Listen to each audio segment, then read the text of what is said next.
Hi, my name is Jim Hilborn, And I'm Tom Dinas. and we are the Small Business Doctors.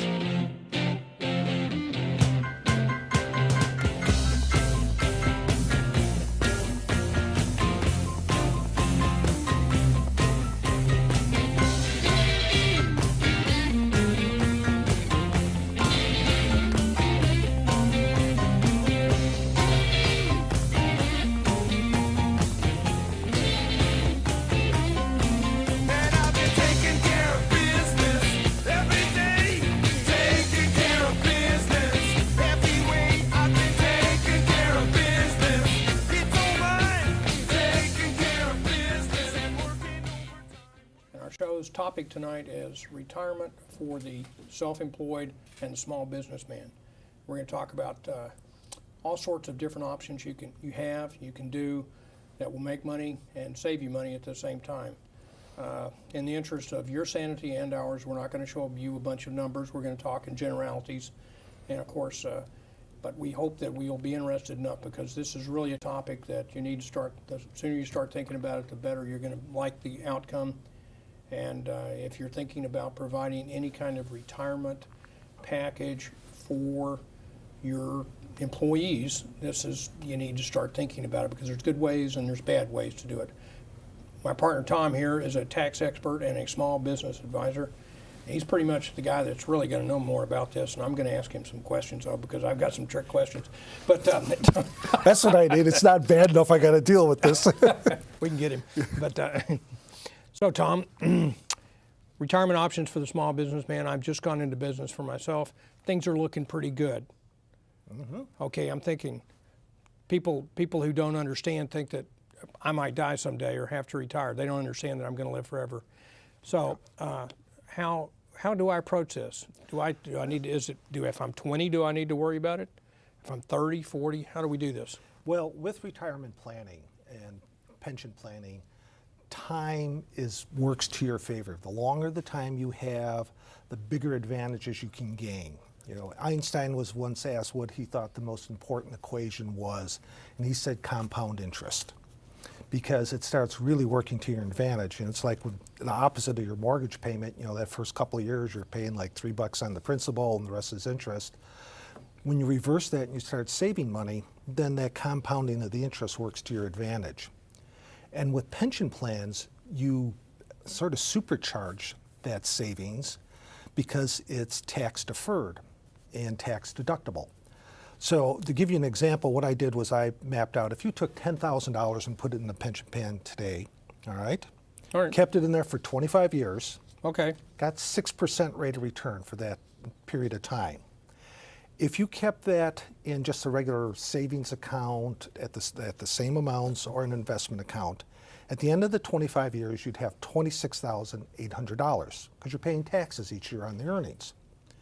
In the tax-deferred account, that same parameters, the same amount, the same interest rate, same number of years, you'd have $42,900, an increase of 60% over what you would have the other way. So the motivation is to do a tax-deferred whenever possible. Of course. Yes. And by tax deferred, let's go through that again for people who maybe haven't been watching every segment of our show. Tax deferred is? Yeah, basically you put it into an account that's not taxed. It doesn't get taxed until you pull it out of the account. Therefore, you deferred the taxes on that money until a later date. Okay. So Just because, it's not unlike, it's better to set up a special account. Now, there's some forms you fill out? Oh, there's always more forms. Of course, yeah. But let's start first at a very basic level, and just kind of put aside the business portion of it for a while.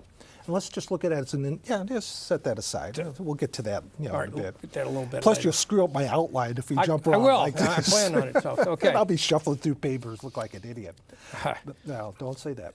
But anyway, so let's start with the IRAs. Okay, there's three kinds of IRAs out there.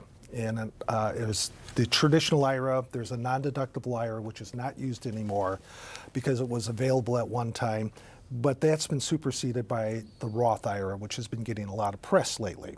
And I'll go into more detail on each one of these. But the traditional IRA is if you're don't have any other type of pension plan, you can set aside the lesser of $5,000 or 100% of your income. So if you made $5,000 in wages, you could put $5,000 into an IRA. If you made $100,000, you could only put $5,000 in an IRA. Unless you're over 49, what they call the geezer-pleaser provisions of the tax law. The geezer-pleaser. Geezer, yes. Geezer, I love it. Geezer-pleaser. Yeah, only geezers is now 49 years of age, which really makes me nervous.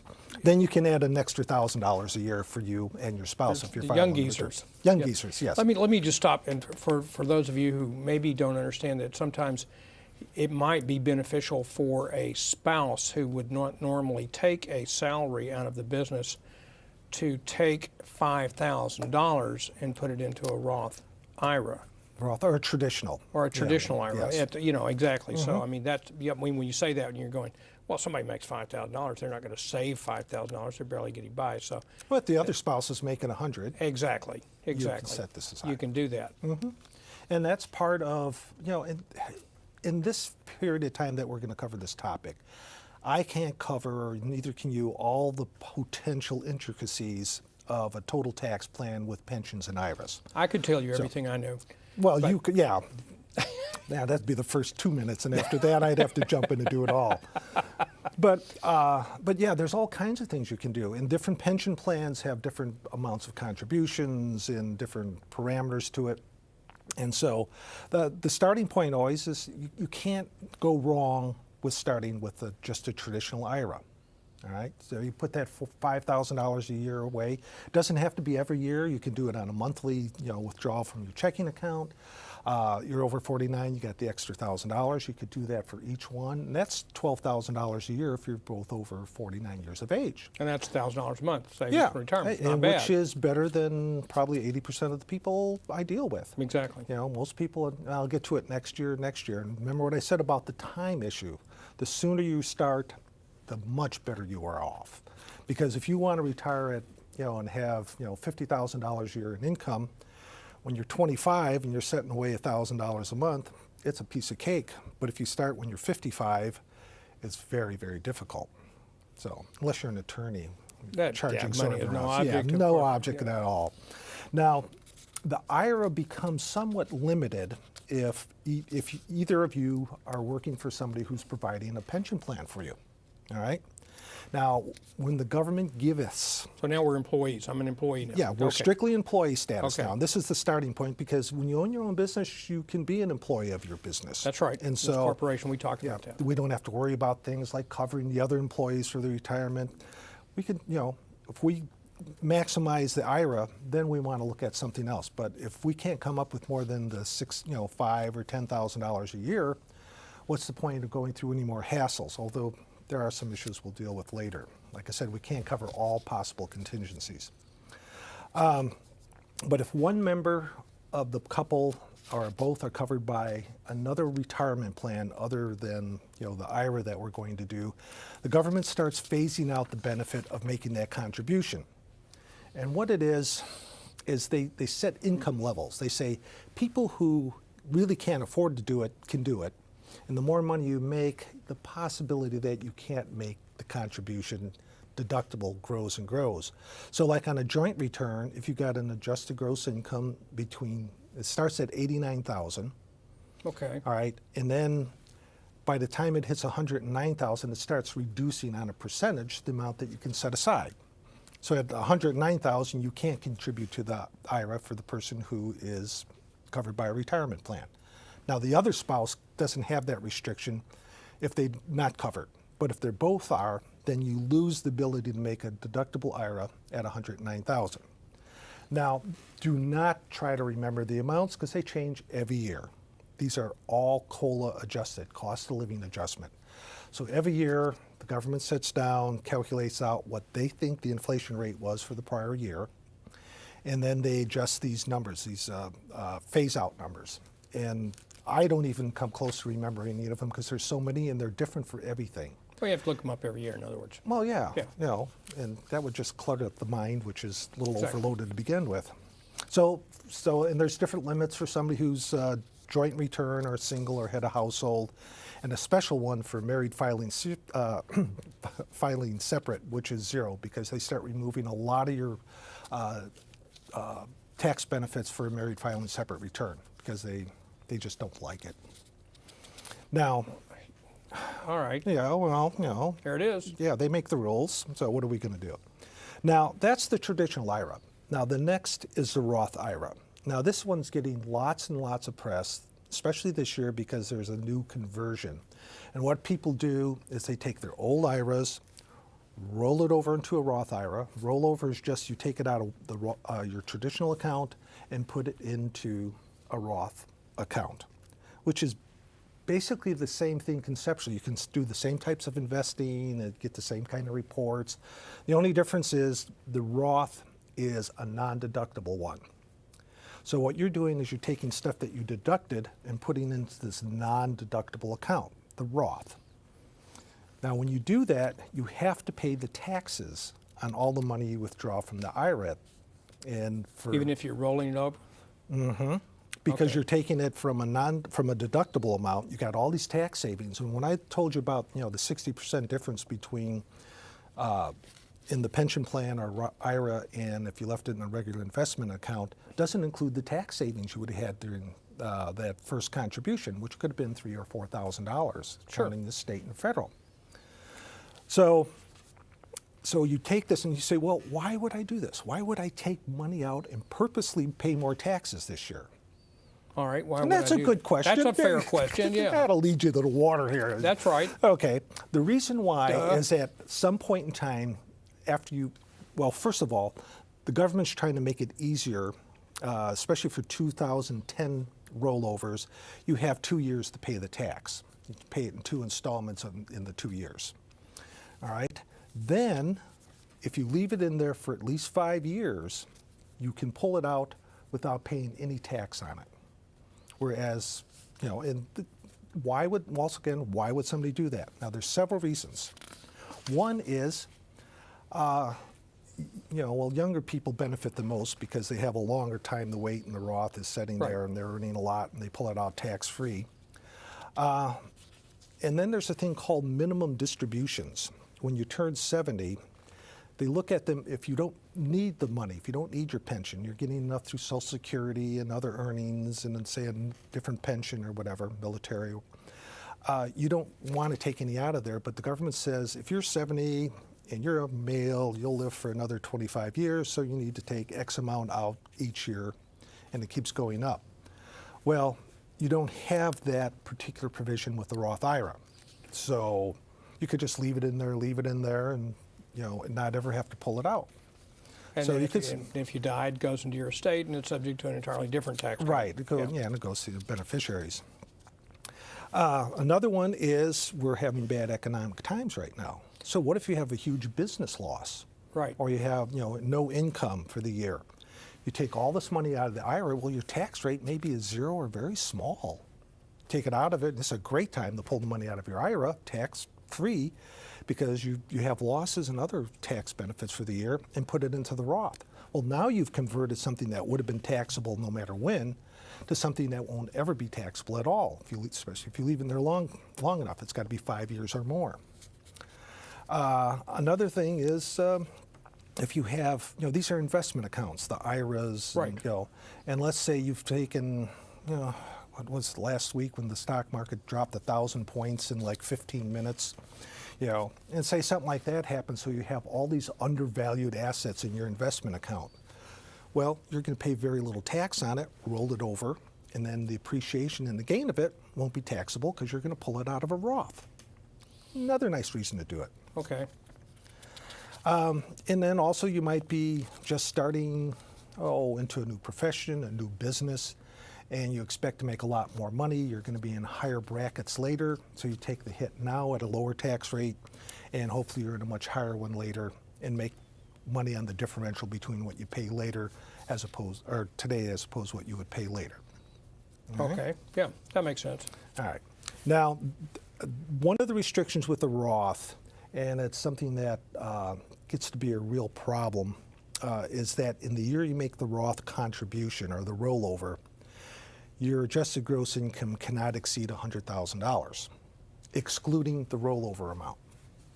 So now most people do know what that's going to be, but there's certain provisions that happen, maybe the Social Security issues, whether that's going to become taxable, and a few other things. But the one that scares me the most is you get audited 2 years later, and you forgot to add something on your return that would push you over the $100,000 amount, and then you'd wind up have to pay back plus penalties and interest. So if you're being fairly aggressive about doing your taxes,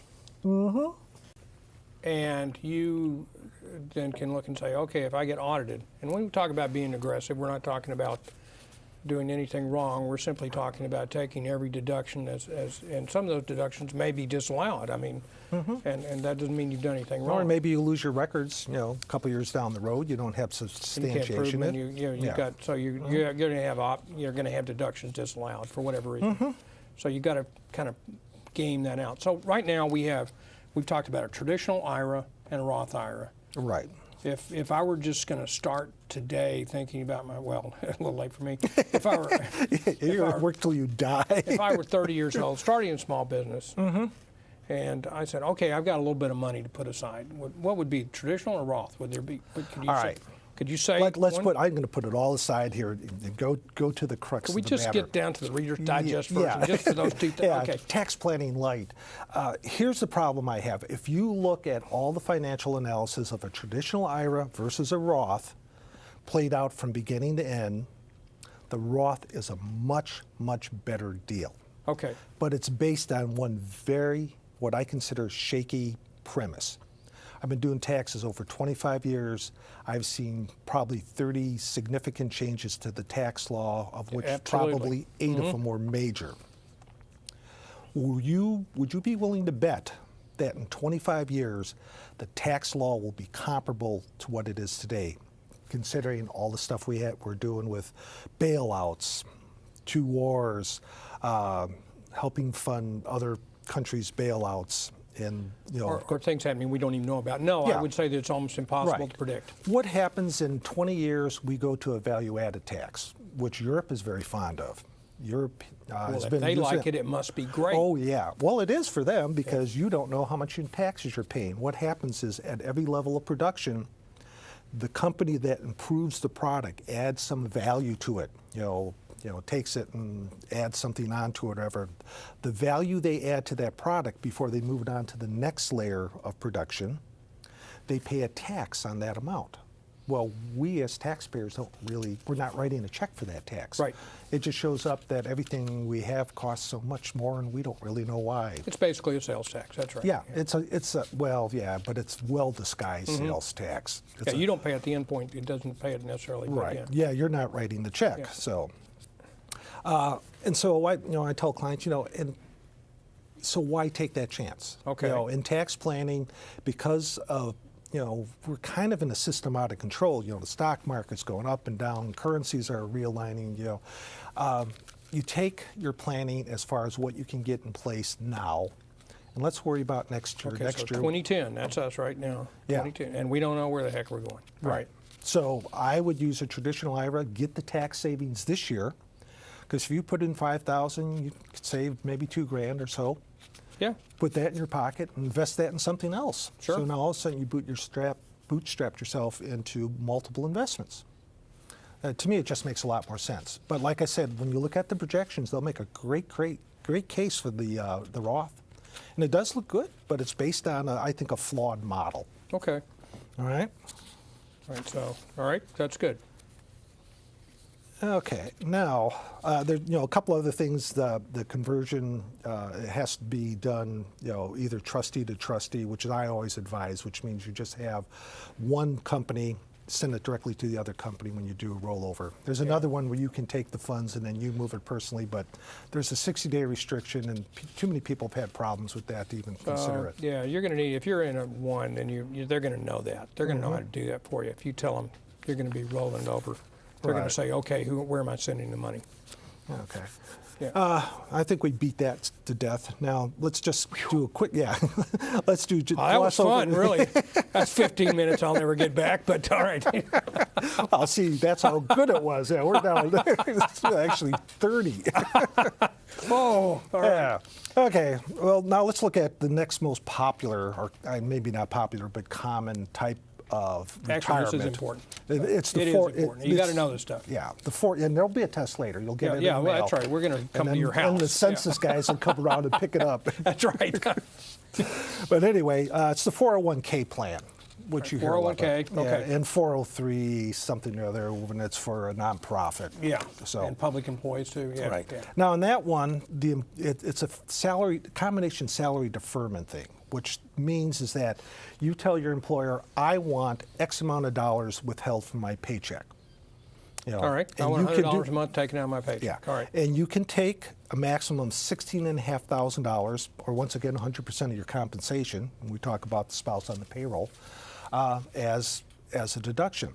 Now, this one causes my clients problems because they say, what do I need to do, to save taxes? Well, you can do your 401k. And they think by the fact that they put money in the 401k, it's going to lower their year-end tax refund or bill. Okay. But what you have to realize is that when you tell your employer you want that 401k amount taken out, it lowers your taxable income, keeps your Social Security up there in Medicare, but your income tax comes down, so they lower the amount of withholding. So if you're having a tax issue, the 401k is not really going to take care of it as such. It's a good thing to do and you're going to save taxes, but usually it happens in double earner families, where the husband and wife are both working and sometimes hard to coordinate the amount of withholding coming out of each. So the fact that you do the 401k lowers your taxes but might not change that end tax bill you get at the end of the year. So something to keep in mind. Also, they have Okay, so that makes sense. So you're making less money, they're going to withhold less tax. They're going to withhold okay, less. All right. All right. And so that, if you're thinking you're going to get a big refund at the end of the year, probably ain't going to happen. Right. Okay, yeah. gotcha. It's not going to change probably the year-end result. Okay. It's just you have to still deal with that some other way. Now, this also has a geezer pleaser. You have Geezer pleaser. Well, yes. they've disallowed my deductions, the Fluffy and Miss Jenny Any Dots. But Anyway, you can do another $5,500 on your 401k. Okay. So you're up to $20,000 a year. which is a lot of money to save. Yeah, it is. That's a terrific savings. Yeah, and with a 401k, the employer can, match up to certain amounts, and so they can match, 5% or whatever you do, all the way up, just as long as the maximum doesn't exceed between the employer and the employee $49,000. Okay, let me just say something about that, because I've had a lot of people. Good, I'm tired of talking. You just sitting there. I know we are all tired of it, but I say 3%. I've had people tell me, employees say, "Well, I don't do that. I don't. My employer matches 3% of my, but what's 3%? That's not what he's doing. He's not matching 3% of your money. He's matching dollar for dollar up to 3% of your total salary. So what we're really talking about is a 100% return on your savings. That every year. Yeah, it can be. It varies from employer to employer because that's a discretionary amount. It is a discretionary amount. But if they say 3%, but even if it is dollar. 3%, you're still saving and you're getting 3% you never would have got before. You're doubling your investment. Yeah. The first year. Yeah. So now there's an investment. You you get go. 100% back. So And if your income is low enough and you do it, there's now a retirement contribution credit, which is up to 50% of what you put. So you can actually save even more taxes if you're in a lower. It's a heavy incentive for lower income people to make pension contributions, be it an IRA, 401k. Yeah, if you're, now we do the show mostly for entrepreneurs and small business people who could be an employee of it or who could be part-time. But boy, that's a no-brainer. If they're giving you 3%, you got to do it. I mean, yeah. Unless it takes away from grocery money or can't make your mortgage payment. Sure, you got to eat, you got to sleep, but yeah, absolutely. But and then there's another one that's used by small employers. It's called a simple plan, a simple basic contribution plan. It's like a 401k. The government says it's simple. Okay. Yeah, well, it's like 80 pages of code, whatever. But anyway, this one, it's also not counting court cases and rev rulings or whatever. Yeah, there but we go. These started out simple there, but yeah. Yeah, this was a comic book to begin with. Exactly. But this one is a maximum of 11,500 with a geezer pleaser of 2,500. So it's not as effective. But this one's more for the small employer who wants to do something for multiple employees within his company. All right, so you're a small employer, and you got, Right. what, 3, 4, 5, 10? How many, do you know what the number is? I think it's 25. 25, up to 25 employees, okay. Yeah. And once again, it's a salary deferred type thing, and the employer makes a small contribution based on your 3% of your gross earnings for the year. Okay. So if you're making $30,000, he puts another 900 in on top of it. Yeah. It's nice for the small employer because there's no reporting requirements. Some of the stuff you have to file what's known as 5,500. It's like Oh, yeah. 1040, but for pension plans and other things. There's definitely some bookkeeping involved for usually. Oh, yeah, very stringent bookkeeping requirements. Now, that leaves us with the last three, which I kind of lumped together because they're strictly an employer plan. It's called a money purchase, a profit sharing, and an SEP, SEP plan, Simplified Employee Pension. All right, and these all have comparable contributions amount. Like I said, this is strictly on the employer, and the employer can put away 25% of your compensation up to a maximum of $49,000. All right, but it's based on compensation. If you're looking for the biggest bang for your buck, the 401k plan really does well, especially for what's called a single member 401k, which you're the only employee, because you can set aside, $42,000 or $45,000 on, $28,000 of wages. The company still has to come in with a fair amount on its own, so you have to come up with this cash. Yeah. But it's there. There's no catch-up provisions for any of these. What does that mean? No geezer pleasers. Ah, okay. It's okay. strictly this is one size fits all type thing. Okay. All these require tax return files. Okay. Okay, so there's added administrative costs involved with them. The money purchase and the profit sharing you can borrow against, which you can your 401k. Okay. As long as you remain an employee. That gets to be a problem because once you lose employee status, you have to take that loan against your 401k as a distribution and get taxed on it, plus penalties. Yeah. So something you have to be considered of. Another fun part of being unemployed. Yeah, that's just beat you when you're down. Exactly. Let's kick the dog. But the SEP has no loans available against it. Okay. All right. So, which is good and bad, because it's there, it's gone now. If you get that desperate, you're going to probably want to cash it in anyway and just take the hit on it. But for the employer, there's a couple provisions. The money purchase and the profit sharing type plans have vesting schedules. So if an employee's working for you and he works a year or so, doesn't work out, you've made contributions to him, he doesn't get that money. He has to work for a couple of years. The SEP plan, you're vested immediately. Goes to that account. Okay. Yeah, so that's kind of pension plan light. All right. Well, and let's go any because we're kind of dying down here on the show, and so words of wisdom. Words of wisdom. I know this is hard, but it doesn't matter when you start. Just start. Start saving, just like Grandma said. Yeah. Just start saving. Yeah. Some of those old things still work really well. Well, yeah. And it just make it. My dad always said, pay yourself first. Pay that first bill. Because if you don't start now, it's never going to happen. And the longer you go, and we cannot rely on other things. We can't rely maybe on Social Security. We can't rely on other public and private pensions. They're like 50% of all pension plans are underfunded right now. That's right. And nobody's really talking about that. No, they're not. And that's one of the big things about that UAW and the GM thing. That's one of the big liabilities. Yeah. So yeah. Well, all right. So we're going to talk a little bit more. We're getting right down to the end of this one, Tom. Yeah. So let's talk a little bit more next time, and we'll have another show on maybe breaking these things down a little bit more. Yeah, a little bit more detail for the employer on some of the major plans. Once we get started on that, we might even show some God help us numbers. But I know that's hard. I don't want to be there.